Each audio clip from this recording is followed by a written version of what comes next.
Well, hello and welcome to the Breakaway podcast. I'm your host, John Root. We have another fantastic Sunday conversation for you. Seems like this is the place to go to air your grievances and talk about what we can do to make sure biological males are out of women's sports. So after I talked to Rice swim coach Seth Houston, a connection of his, Marshi Smith, who is a former NCAA swimming champion, reached out to me and said, hey, I have a group of athletes, former coaches of the year, and people that are of prominence in the swimming world that sent a letter to the NCAA that hasn't been responded to for about a month. And we'd like to come on the podcast and talk about our story and exactly what we're trying to do to make sure we can enact the much needed change to make sure that there's an equality and fairness in women's sports. So Marshi Smith, it's a great conversation about what you can do to help. Here's the tools, here's the resources. So without further ado, here's Marshi Smith. Hey everyone, welcome to the Breakaway podcast. I'm John Root. Before we start this incredible Sunday conversation with Marshi Smith, part of this group from U of A that has said we are done with biological males being in women's sports, it seems like this is the place to go. A lot of people have reached out to me, to Breakaway, and say, hey, I want to share my story. I want to do whatever I can to save women's sports. But before we get into this, you got to subscribe to the Breakaway podcast on YouTube. Go ahead and press subscribe, click the bell. You'll get notified for all our great conversations and content throughout the week. We're also on Apple and Spotify, as well as when things get too spicy, we throw it on Rumble. All right, Marshi Smith. I think we're going to start with this. So we had Seth Houston on, the Rice swim coach that fortunately I got to talk to when I was out at the NCAA Division I swimming championships. Mm-hmm. And it just felt like I had some courage running through me from Seth because he decided to open up finally. He was the first active Division I coach to say, this is wrong. I don't want to be called a transphobe, but I know that this is wrong. And I think that led to us being connected. Right. I just want to say thank you so much to Seth. I actually listened to his interview with Megan Kelly first before hearing the interview with you. And he's part of the reason that gave me personal courage to write my own personal testimony to the NCAA. I wrote them a letter just from me myself a week prior to the meet. But I was kind of shocked that he was the only swim coach willing to publicly speak out about this because since I have spoken to a lot of other coaches who feel similarly, but to take the step to actually tell the world this is wrong, he was the first and one of the only now. And so we just want to say thank you because he's the one who connected us to you. We're just trying to talk to as many people willing to speak to us as possible.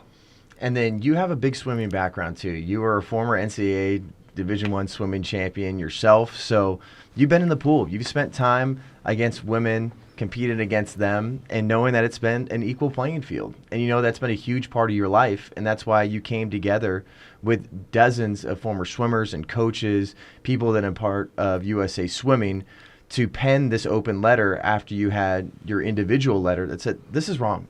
And why all of a sudden is the baseline just allowing biological males in women's sports, and then now we're playing defense. Please come to the table, talk to us, and tell us why this is okay, justify it.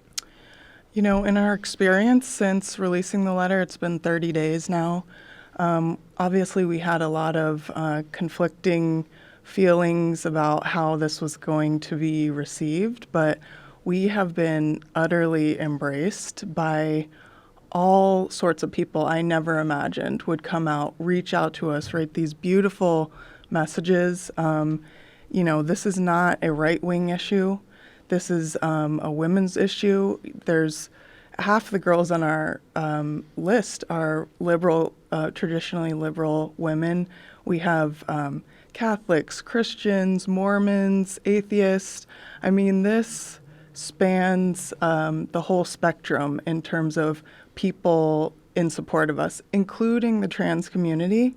There have been trans women that have come out. I know Caitlyn Jenner has been very firm on this, but also trans women in the community who have reached out to us who said there is no place for bigotry in sports, yet I'm not justified in saying I'm exactly like us. And so just the overwhelming support has been so encouraging to us, and we want to continue to, again, encourage others, other swimmers, coaches, schools, please follow and let's raise our voices as a huge group that we are behind the scenes. And then, like I was saying earlier, you have a 6-time NCAA Coach of the Year from the University of Arizona, Frank Bush, that is a part of that letter. You got USA Swimming Team Director Dennis Pursley, 5-time Olympic coach and American Swimming Coaches Association Hall of Fame inductee. So you have some big-time people in swimming, as well as you and Olympians. But before we get into how you were able to get that group together, say, here's how we're going to formulate this letter, here's how we can have this push that hopefully can make the NCAA make some sort of decision. I don't want to get off the rails here, but I feel like I have a specific feeling about Caitlyn Jenner when it comes to this issue, that I feel like your voice and Seth Houston and other people that are in this letter, former Olympians, coaches right now, are vastly more effective than Caitlyn Jenner. Because I think Caitlyn Jenner, I don't know how much it really moves the needle, but the way I look at it is I don't feel like I need someone in the trans community to tell us that biological males have an advantage over women and it's not okay. I feel like you pretty much have this handled. What are your thoughts on that? As far as we're concerned, we are looking for as much support as possible. So is Caitlyn Jenner going to move the needle? No. That's why we, as athletes, and we have signers on the letter now, Riley Gaines and Reka George, who were participating in the meet, who we've dubbed honorary Wildcats on our letter because they've signed on with us now. And Riley Gaines was the one that tied for 5th against Leah Thomas. Because I know when I was out there, it was, at first, the way I saw it, I thought they might be on the wrong podium or something. I remember when I first saw that. And then, so she's a University of Kentucky swimmer that has finally came out and spoke and said, this is wrong. But they've been terrified to speak up. Right. I mean, the fact that it's basically just the two of them from the meet who have taken a firm stance publicly is discouraging, because we understand the fear behind not taking a public stand, but part of the message we want to give to you and to everyone listening is, don't be afraid. Please come forward, because the support, the numbers are behind us. And, there have been things that have happened since we released the letter. We're not taking credit for it, but we need to continue to speak. For example, the College Swimming Coaches Association of America, they're the ones who accredit the All-American certificates and All-American honorable mention. So they give top 8 in swimming, All-American, 9 through 16 All-American honorable mention. And I think pretty much everyone on our signing list has at least one of those. But got a lot of credible people. It's very credible. How many people have signed this too? Because that was March 24th that you sent out this open letter to the NCAA. Yes. So today we have 44 signers. It's growing every single day. Behind each person who's signed is at least one or two others just in the alumni system who also support us. They're behind the scenes, encouraging us, cheering us on, saying thank you so much for doing this for us. And yet I can't put my name on this because I work for this company who has taken a public stance on the other side, and I fear for my job. I have a new job. I don't know where they fall, or I'm in a certain community that will lash out against me, but yet they're cheering us on behind the scenes. Well, that's a huge part of our culture right now, is they have basically this woke mob on this side that are silencing people. And I think that tells you everything you need to know, that you have one specific side that says we don't even want to have a conversation. And if you question something, you're a bigot. They're going to start throwing out all those buzzwords And that never feels good. Even though we know wholeheartedly that's not who we are. We're not transphobes. We're not bigots. We just want equality in women's sports. And when we get down to that, they don't seem to have any sort of answer. They silence people, or they don't even get back to you like the NCAA. It's been 30 days. I mean, at what point do they look even more cowardly towards, like, you have to force them to give us some sort of answer, even if it's a answer like they gave you in your individual letter that seems like that's the same thing they're giving everybody that reaches out. I think cowardly is a great word for the predominantly men in leadership positions across many sports. I mean, swimming is the most recent victim of unfairness towards women, but the number of sports at this time that this issue has touched is shocking. I mean, even on the Olympic level. And the NCAA looks to USA Swimming in terms of their guidelines to follow, who look to the Olympic Committee. So, you know, they're just deferring responsibility. At some point, they need to stand up and take a firm stance on the side of women and fairness for women in sports. Because I know we had that explained when we had Gabby DeLoof on and Erica Brown. Because right now there's rules and regulations at the NCAA level, and then you go up to USA Swimming, and then you go to the Olympics, and it doesn't seem like anybody really has an understanding of how we're going to combat this. So it seems like right now their solution is, let's just allow men in there, and then testosterone levels, maybe we'll test that here and there, and then we'll pass it off, whatever next level, they'll figure it out. It's shocking to me that the NCAA's had a plan for pretty much everything. Ever since Title IX got passed and you start having more sponsors and big money and donors inside of these sports, and then you get to a point where you're like, I don't know if we really have a plan. Hopefully that next level can figure it out. That's shocking to me. Well, it's shocking to me too, because in my own experience, I graduated in 2006, which seems like a long time ago, but it's not really. And my own experience was so great with the NCAA. They were firm. I felt like they were firmly behind me and my athletic pursuits, and I was given every opportunity to succeed. That was not that many years ago. And then today, it's something I don't even recognize because, you know, there have always been whispers of, you know, the NCAA only cares about football and basketball and, you know, all the other sports. It's one of the reasons why Title IX had to be put in place, because there weren't the same opportunities given to these big money sports. And today, it's sadly, I believe that, because it seems like they're willing to cast women aside in order to just accommodate this word of inclusion and not really understanding the perspective from us women swimmers and across all sports that this is a threat to our future and the futures of our daughters in terms of what they can accomplish. Because I feel like there's times you have a justification for certain women's sports where just the sponsorship dollars aren't there, or the broadcasting dollars and everything there when you come to men's March Madness versus women's March Madness. Yep. But what you're looking for is just plain, and just how I feel too. I've always harped on the idea of here's how much money football is making, here's how much basketball is making, but there's no way you can justify men being in women's sports. Because it just comes down to biology. You can justify all day long about the money being generated from all these sponsors and everything, boosters, everything that leads to these big sports. And I think just what you're saying there's a sense of virtue signaling, again, in our society, that they're going to throw out these little commercials about, oh, look at Title IX, we got this passed, and then look at all this diversity, equity, inclusion, and not answering a letter for 30 days. Yeah. For sure, you can put together a nice little campaign and advertise this equality, but it's actually not happening.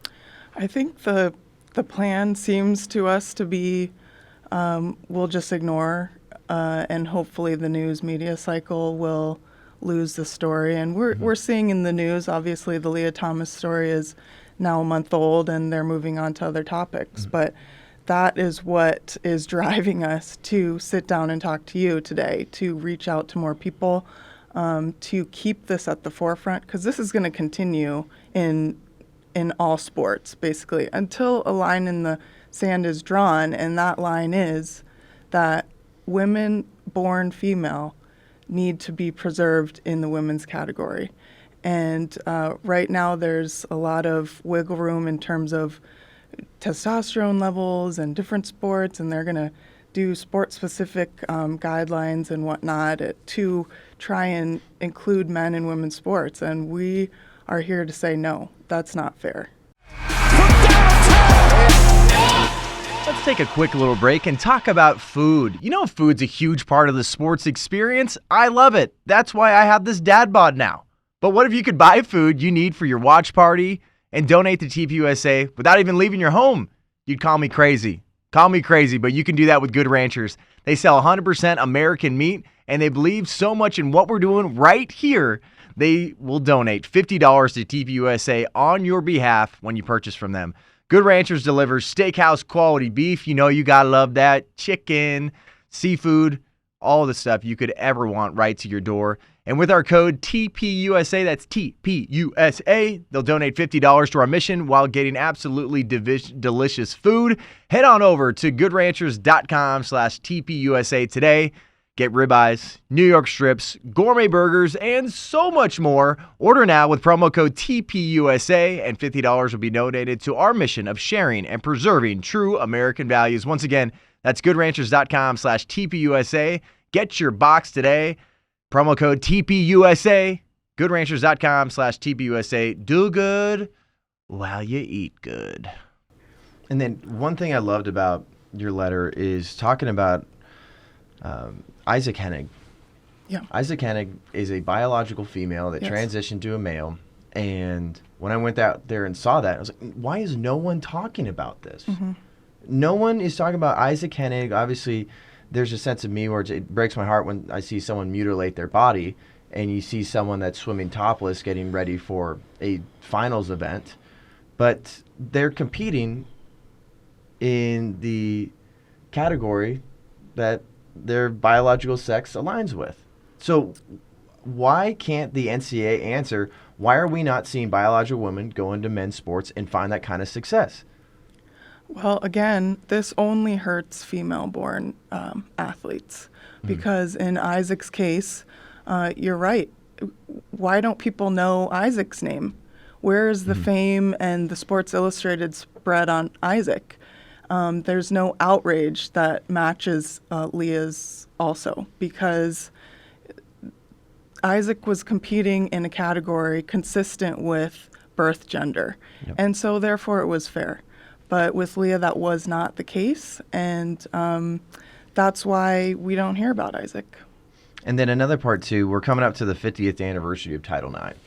And I know we had Erica Brown and Gabby DeLuth. For everybody watching or listening, definitely go back and listen to that conversation. I feel like we were way ahead of the game when it came to this conversation, and then now we've just seen it through. I'm totally with you, Marshi, when it comes to just harping on this. Because we can't let this get out of the news cycle. We can't let this get out of people's ears and out of their eyes. People need to know how they can help. But originally, Title IX was set up to make sure there was equality in sports.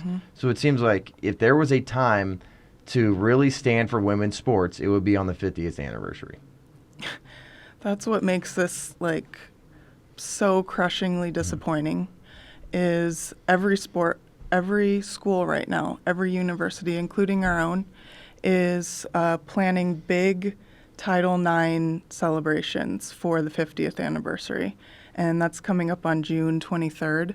So they have a full calendar day of events where they're celebrating women and the triumph of supporting women through these 50 years of Title IX. They're using images of us to put on the posters to prop themselves up and give them pats on the back, and they're not responding to us. They're not returning our phone calls for the women of today and the women of the future. And that is just, it's like another stab in the back. So what's going to be done then? Should there be protests? Obviously a lot of people should be going to your website, make sure they're going to be a part of that open letter, make sure they can donate and help in any way they can. What should be done in order to make sure the NCAA is held accountable? I'm glad you asked because we are in the process of planning an event right now for that anniversary as well. So we would like to drive people to womenfins.com. It's spelled like it sounds, womenfins.com. It stands for Women for Fairness in Sports. Sign your names with us, give us your email address, and we will keep you posted on our social media as well as to the details of that coming up. But we are not going to let this stand. Mm-hmm. Yeah, and you shouldn't. And I love that you're keeping your foot on the gas here, because if you don't stand up for it now, it's going to be lost in the future. And that's where I feel like there's so many aspects of society. We talk about that here with Turning Point USA. One thing that pisses me off so much about, I know you brought up earlier, it's not a conservative or liberal thing here, but a lot on the conservative side, they have been doing whatever they can, even just on the state level, to protect women's sports. Mm-hmm. Like there's places like Alabama, Arizona, Arkansas, Florida, Oklahoma, Mississippi, Texas, Utah, West Virginia. There's dozens of states that have said we are not going to allow biological males in women's sports. Mm-hmm. And we're going to do whatever we can to protect that. And you're going to do that too, because on the conservative side, we have constantly said, like censorship, that's not going to happen. Mm-hmm. Or those are just a few people that think they got maybe gender dysphoria or something, or they want to be something they're not. And then we got to this point where we just cried wolf. And then now it's just so many aspects of society are lost, and we can't do that with women's sports now. And that's why I appreciate what you and your group is doing. Yeah, I will say we appreciate the conservative outlets who have had us, because at this point it's been virtually 100% conservative media outlets that have reached out to us. And we know that there are many liberal women especially, who have been who consider themselves feminist, who really have a huge problem with this. And we want to encourage them too, to please, let's have the conversation. That's all we're asking the NCAA. Why don't we have a voice in this conversation as well? Because we're the ones who built this sport. So shouldn't we have a say in the future of swimming as well? And that's where I know, looking up on your website too, you say, hey, here's some media inquiries here, or here's the media that's covered us. Mm-hmm. Look at all the conservative media outlets. Mm-hmm. They're the only one covering this stuff. Mm-hmm. Look at the conservative leaders on the state level. Mm-hmm. And maybe even on the federal level, they're trying to say, what are we going to do here? How are we going to push the NCAA to make some sort of decision here? And I think that tells you everything you need to know. I don't like when sports get overly political, but there's a political side of this, unfortunately. But one side of the aisle has done whatever they can to protect women's sports. Mm-hmm. And it's not a virtue signaling thing. There's actually laws put into place now to say we want to protect women in sports and outside of it. And that's why I'm going to ask you this question of, why aren't liberal outlets covering this at all? I think it comes from the top down. There's an executive order from President Biden that is wanting to include biological men born male in women's sports. And so liberal outlets are conflicted in covering that story. And I will say, in touching with the legislation on the state level that you talked about, I was on a webinar. The NCAA put on a webinar that was an update on the trans policies moving forward. It was about an hour long. When was that? It was a few weeks ago, 2 or 3 weeks ago, after the meet. And they wanted to, what they said, clear up some confusion. And one of the questions at the end of the session was, Arizona, I think the day prior to this, had Governor Ducey had come out in support of protecting fairness for women in sports. And they somebody asked the question, what are you going to do in competition if you go to a school in a state like this? Do these rules apply? And the NCAA firmly said, we will continue to follow our own policies, and regardless of state law.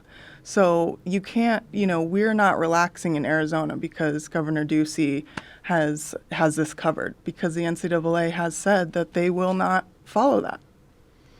And that's where I feel like the state of Arizona, or maybe even just U of A, if you get into that situation and you have a biological male that's trying to compete in women's sports, it makes them to say, like, well, our state law, do we go against Governor Ducey, or do we follow along with the NCAA? The NCAA feeling like almost they have some governing power, and like they have the ability to just enact these rules, say, no, we're gonna overrun that. We're gonna veto what your state has to say. And I think that's a dangerous thing too.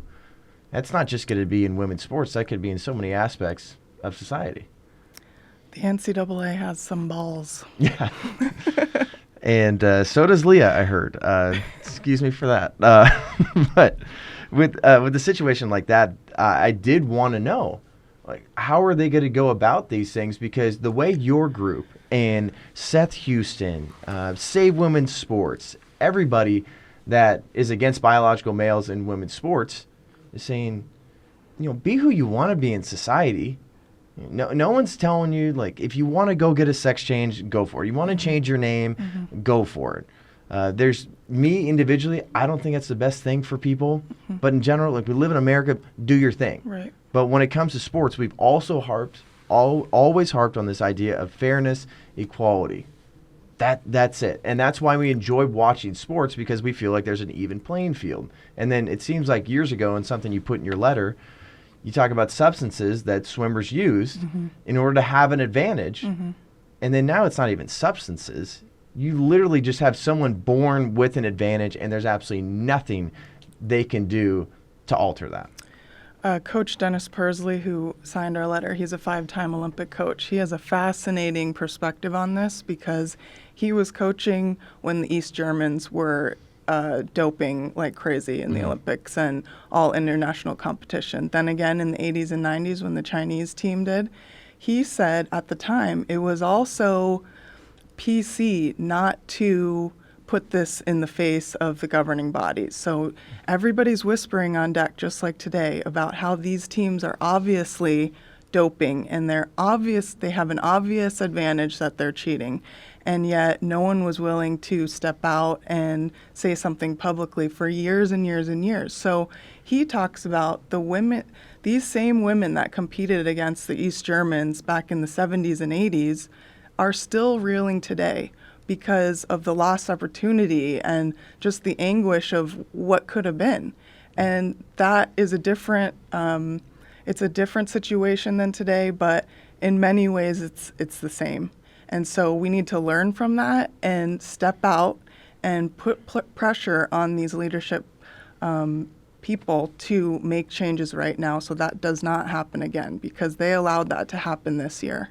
And then have the NCAA reached out to anybody else? Because I know there's been plenty of open letters, there's been individuals, there's been groups that have come together. Have they given an open seat to the table to anyone? Not that we know of. I mean, we're one of the largest groups. University of Texas wrote something before the championship as well that they had many signers on. But, please come to us, join our team. We want to build this into the biggest group we possibly can to just kind of hammer down the doors at NCAA, because we are demanding a seat. Let's say that Mark Emmert, the top dog there at the NCAA, says, Marshi, happy to sit down with you and a couple other people that are part of this open letter. You got 5 minutes. What do you say? Well, first I want to talk about the incredible amount of training that women in swimming put ourselves through. I mean, this is a grueling sport where we're training 20 hours a week. We're lifting weights, running, doing stadium sets, yoga, pull-ups, crunches, and then on top of that, then we're getting in the pool for up to 4 hours a day. I mean, this sport is unlike any other because of the just the incredible amount of work that goes into this, which is why we are just so livid about these poor girls this year that had to go through a year of training to show up at a meet and just not be on a level playing field like you talked about. So first I would like to describe to them, because none of them are swimmers, to understand what we have to go through. And then to talk to them about, obvious disadvantages that we can never overcome, no matter how many months of testosterone suppressants. In 2005, I won the 100 backstroke at the NCAA Championships. On the men's side, one of my dear friends, Matt Grievers, won the same event. He beat me by 7 seconds. That is half a pool length. And we are both, at the time, we were measured as equals. That is how we achieved equality, is because each of us were competing in our own categories against people of our own sex. And that's the only way that women are going to be able to attain equality, because if I had to compete directly with him, I mean, that's not even a competition.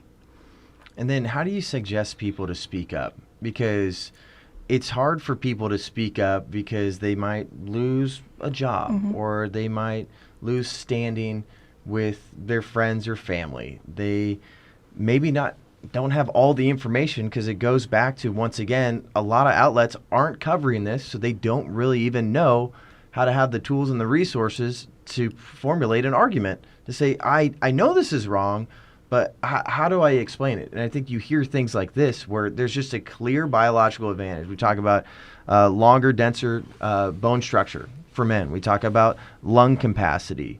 We talk about so many aspects of men that just that's the way it works. Not saying that there isn't women that can't go out there and beat men in sports at times, but when we get to the elite level, there's no comparison. I would just say we didn't know what we were doing either. I continue to not know what I'm doing, but we need to get together and organize. If you look at hugely successful campaigns like BLM, look at how they mobilize people to make things happen. You can agree or disagree with what they've done with that, but they are a testament to people organizing, speaking out. So join our team. Stand with us now, because there is a huge wave. And as I'm uncovering so many more people who are on our team, we are getting together and we're going to do events like what we're planning for the Title IX anniversary, and speak out on social media and continue to talk to people like you to keep the story going, because this is going to be a continuous story. And it's also going to be an election issue coming up across the board. So look into what your state legislators, where they fall on this, and regardless of where on the spectrum they lie. I mean, they're mainly coming down on the conservative side, like you said. But this issue is important enough to take a stand, and that warrants your vote for women and equality in sports. A few more things for you before we let you go. Obviously, I'm adamantly against BLM. I think we've talked about that in a lot of ways, but we can come together and say their marketing has been incredible. Yes. They've really known how to manipulate people's emotions, every single race, ethnicity, socioeconomic background, but they have been able to mobilize people. And I think when we look at a group like you're not going to use these funds to buy $1 million homes or serve yourself at all. And that's why people, once again, I want you to give them the website. And for moving the needle, the final question there is, do you think someone like Michael Phelps or Katie Ledecky will say something? Because they are the faces of men's and women's swimming, it seems like right now, and they could be the ones that could really help the NCAA make a decision. Something that's encouraging is in Australia, where swimming is like the biggest sport in Australia. Some of the top Olympic gold medalists have just recently, in the past week, women came forward and publicly have stated their similar stance on this. So we hope that it encourages people in the U.S. And I think as they hear more stories like ours, that they will.